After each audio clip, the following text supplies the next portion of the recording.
Welcome back. We are here with part 3 of the survival series. I will say this was supposed to be part 4, I believe, but yeah, that all that footage got corrupted. So Right. So unfortunately, the footage of part 3, the original footage at least, got corrupted, and it's very unfortunate. It was a few hours of work and a few hours of editing at that. But just to run down what we did in episode 3, we finished the mine shaft. We dug all the way down to bedrock, and we got to a point where we were able to strip mine for diamonds. We made a sugarcane farm. It's automated, simple stuff. Then we made a sheep farm. It's attached to the house. We plan to make a sheep dye farm, And that's about it for that episode. we found a village straight back that way. We're probably going to use that make a villager breeder. Right, so I should probably run you through the goals we have for this episode. First up, we have diamonds. We need to get diamonds. We got to get our diamond gear and kitted up. Secondly, villagers. I'm going to be heading over to a village I found over yonder and politely separating them from their children to come work for me. We will be building a trading hall. In order to fill out that trading hall, we need a villager breeder as well. That should be all we're doing this time around, and if you enjoyed the video, make sure to like and subscribe. We also got a little guy down here, zombie villager librarian down there, so that's exciting.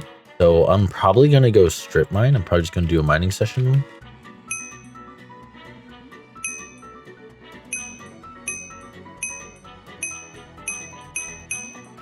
Okay, so we did not get very lucky in the mining trip, to say the least. We were able to mine out all these blocks.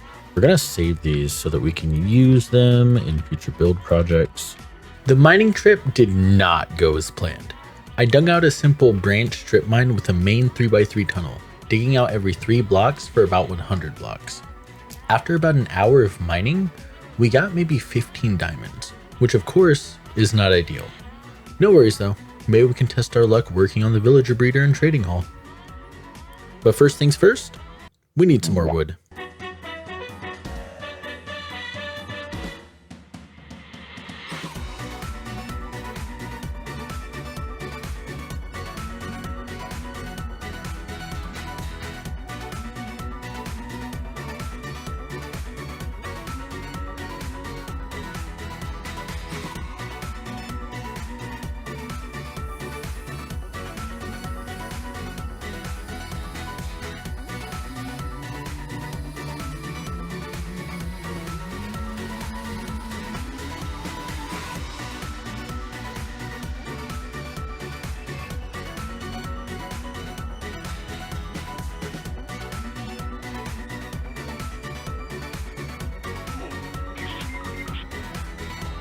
Oh my goodness.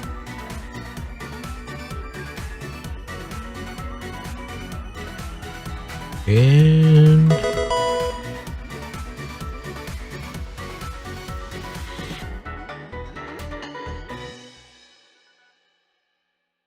we still have to, this is next day, by the way.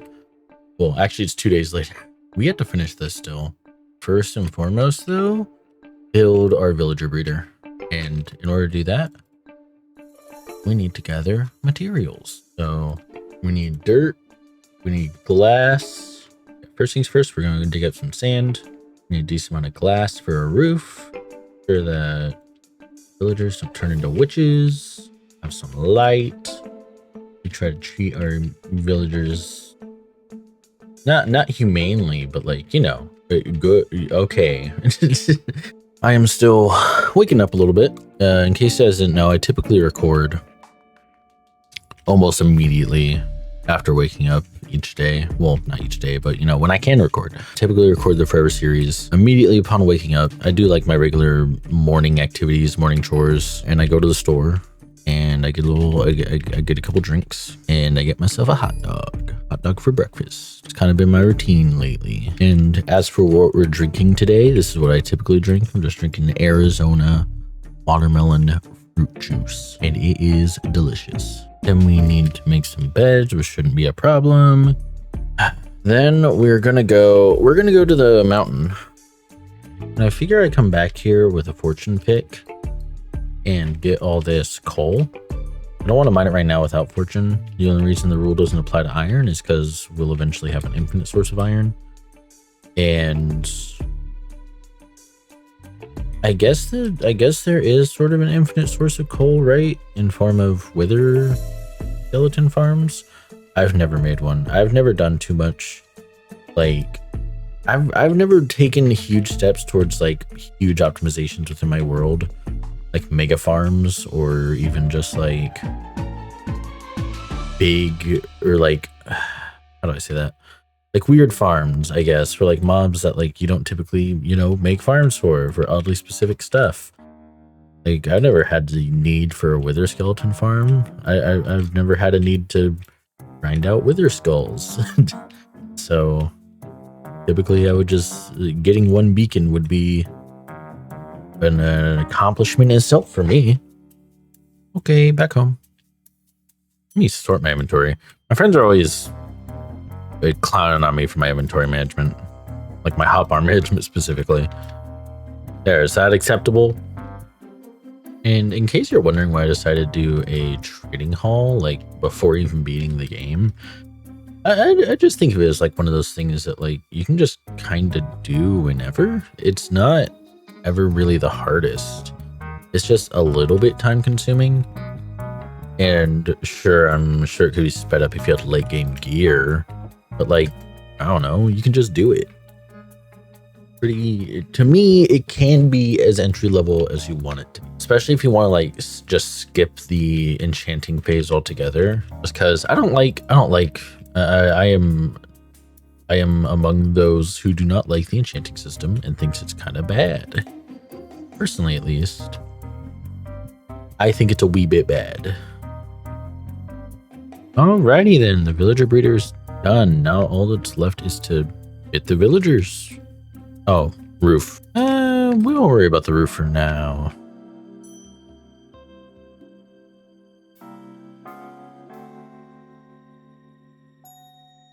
If you want to pick up a hoe, about a sword.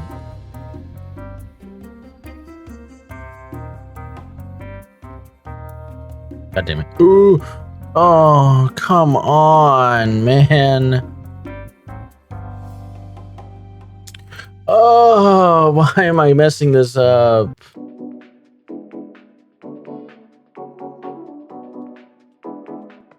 Okay, we just had to die a couple more times. After dying 2 more times while collecting zombies, I decided now would be a good time to get the villagers.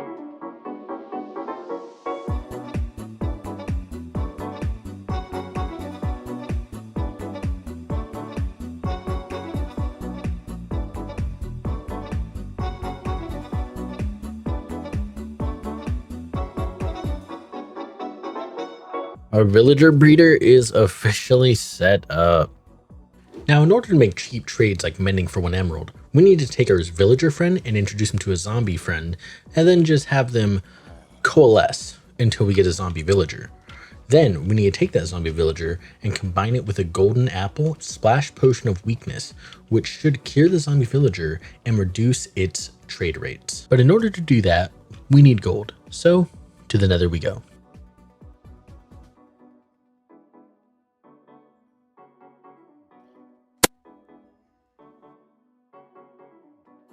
We have our first resident. Perfect.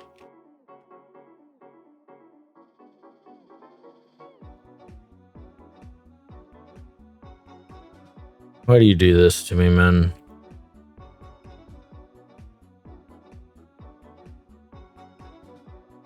Accept your fate.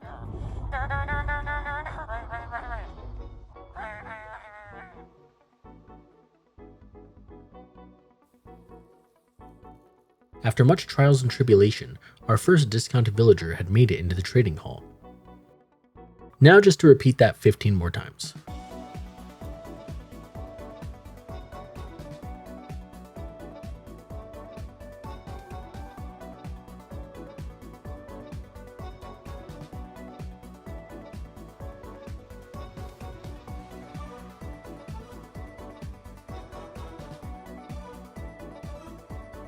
Oh, there's the looting.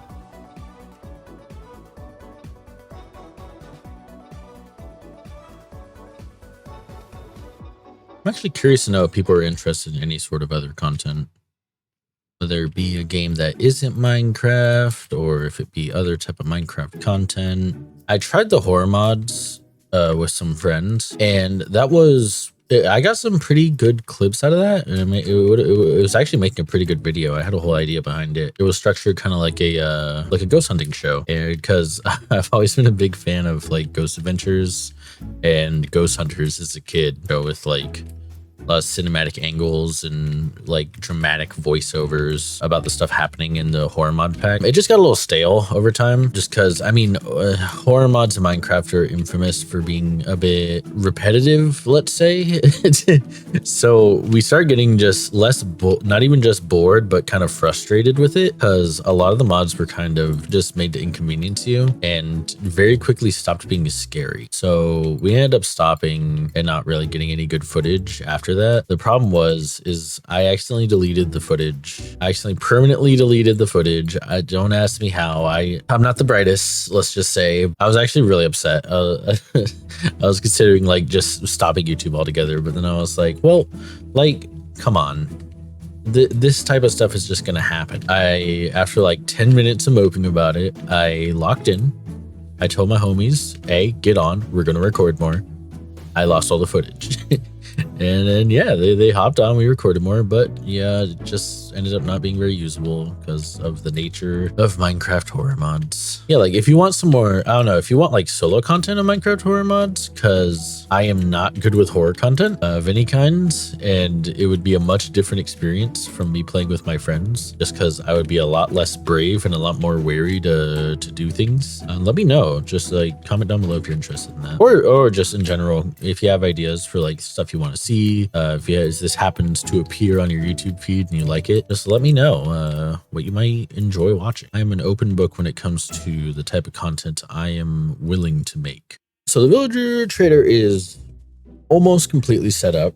We just have one more side to build, and I'm not sure if I'll include the back. I might fill out the back as I go, but then from that point we'll probably build the walls, because they keep getting converted at night. It's no good. We'll continue to fill out the other side and make sure to reset their trades and get all the books we need, because we are doing great on book. Another thing I'd be interested in doing with the Forever World is even adding mods onto it. Maybe adding mods, either be like, you know, maybe add like a dweller for fun, obviously not permanently for mods like that, or even adding, you know, more like decorative block mod, nothing too crazy, mainly for the purpose of like building, because I'm not sure how I'll go about updating the world. I'm probably won't update it every single time a new update comes out, obviously. We don't have the most grandiose plans for this world, I don't think. Not at the time being, at least. Obviously, we're starting very small. We still haven't even beat the Ender Dragon. And it's certainly taken some time, I know. I'm not the fastest when it comes to this stuff. I also want to prioritize making stuff look appealing. I want to make my builds like fit and aesthetic and like look cohesive, you know? And yeah, we still need to find out what we're gonna do about the experience problem. I'm wondering if I should just wait on the enchantments until we get to the end and kill the dragon and make a Enderman farm. That could be an option, obviously. Or we found a zombie villager. We found a zombie spawner down in the caves, but that would be really slow in comparison. Plus, like, we do have the means to go to the end right now, really. Well, not entirely. We still need ender pearls, but we do have all the blaze rods we would ever need. And we have, so we could just go to the end. There is still a lot to do in the overworld, I know. We still have to make an iron farm. We have not done that yet. But I also know the iron farm is going to be a lot of work. A lot on the to-do list. Lots on the to-do list. Don't know when I'll do them. But just to give you a quick itemized list, our to-do list is dye farm, iron farm, XP farm, finishing the villager trading hall, gold farm maybe? Gold farm might be a bit of more ways out, you know? Gold farm is kind of a big undertaking, to me at least. Wait, what? Stop making this difficult, man. There you go. I might have to kill you, honestly. Sorry, bud. It's only business. You understand. Alright, are you gonna cooperate? See, now, what is going on here? Okay, we're gonna try this one more time. Your silent acts of rebellion will not go unpunished. Will you act responsibly? Don't be a hero. Okay, I can't tell what the issue is with the villager in that specific slot. I've used 3 different villagers in that slot, and each of them just take forever to actually take the job. I guess our best bet is just do the other one and hope he's not bugged out and reset him when we can. Okay, so this whole bug with the villager trading has tested my patience very hard. So I have found a workaround, and if I buckled and we got villager trading. It was just taking too long because of they're bugging out. So we're just gonna cycle through their trades. Okay, we have all the enchantment books we would want for the next while. The only ones we don't have that are incredible at this point is sharpness 5, but that is for now all we're gonna be able to do. This has been such a long experience just for a single episode. I'm going to clean this up. Next episode, we'll probably finish up the trading hall. This is definitely going to be a 2-parter. Yeah, we're going to call that good. Thank you so much for watching, and make sure to like and subscribe if you enjoyed the video.